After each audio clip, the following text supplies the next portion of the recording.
Welcome to India to Malaysia channel. இன்றைக்கி நம்ம வந்து ரொம்ப ஒரு ஹெல்த்தியான ஒரு சூப்பரான ஒரு சிக்னேச்சர் டீ போட போகிறோம். இது வந்து பார்த்தீங்கன்னா ஊட்டியில் வந்து ரொம்ப ஃபேமஸான ஒரு டீ.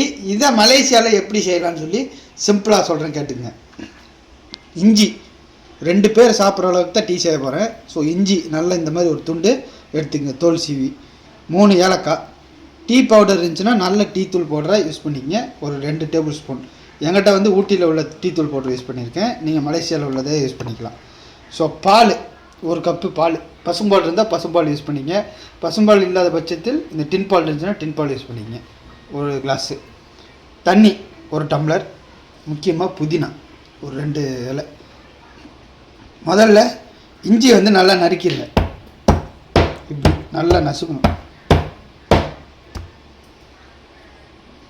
ஏலக்காயும் இப்படி நசுக்கிடுங்க. ஓகே, முதல்ல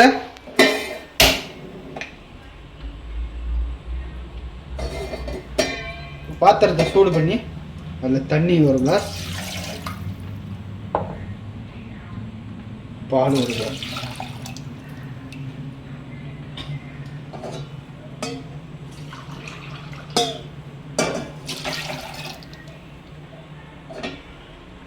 ஸோ டின்பால் இருக்கவங்க டின்பால் யூஸ் பண்ணிங்க, ஏன்னா பசும்பால் இல்லாதவங்க.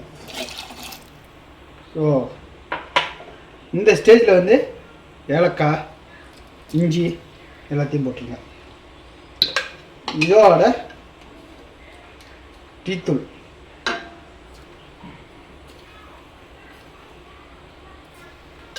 ரெண்டு டேபிள் ஸ்பூன் ஊற்றி கொதிக்க விடுங்க.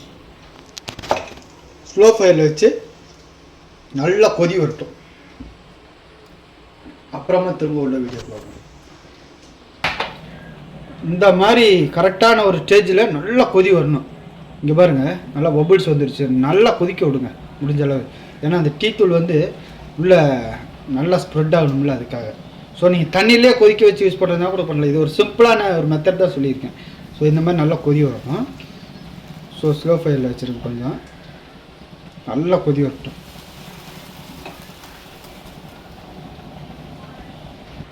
இப்போ இந்த ஸ்டேஜில் வந்து நல்லா கொதி வந்ததுன்னா புதினாவை போட்டு இன்னும் நல்லா ஒரு கொதி விடுங்க. ஸோ டீ பாருங்கள் நல்லா கொதிச்சு வருது. ஒரு நல்ல ஒரு அரோமா கிடைக்கும், அந்த புதினா போட்டோன்னே ஒரு நல்ல ஒரு நறுமணம் கிடைக்கும். மறக்காமல் ட்ரை பண்ணி பாருங்கள், வீட்டில் இருக்கவங்க மறக்காமல் ட்ரை பண்ணுங்க. இன்னொரு சிம்பிளான மெத்தட் சொல்கிறேன். ஸோ பால் விரும்பாத ஆட்கள் பாலை யூஸ் பண்ணாதீங்க. என்னடா இப்படி சொல்கிறேன்னு பார்க்குறீங்களா? பாலை யூஸ் பண்ணாமலும் நீங்கள் வெறும் தண்ணியை வச்சு செய்யலாம்.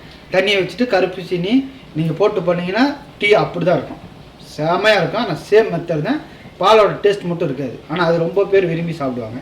ஸோ இந்த பால் போட்டு விரும்பி சாப்பிட்றவங்க பால் போடுங்க, ஒட்டும் சாப்பிட்லாம், போடாமையும் சாப்பிட்லாம். 1 in 2. ஸோ இப்போ நல்ல நறுமணம் வருங்க.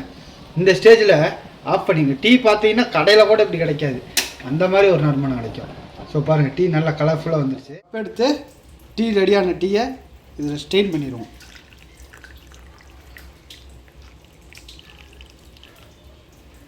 ஸோ இதெல்லாம் ஸ்டெயின் பண்ணிடுவோம். ஸோ இவ்வளோதாங்க, ரொம்ப சிம்பிளான மெத்தடு.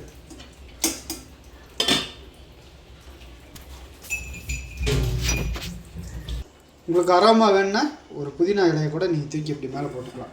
என்னோட ஸ்மெல் வந்து அப்படியே அதுலேயே ஸ்ப்ரெட் ஆகும்.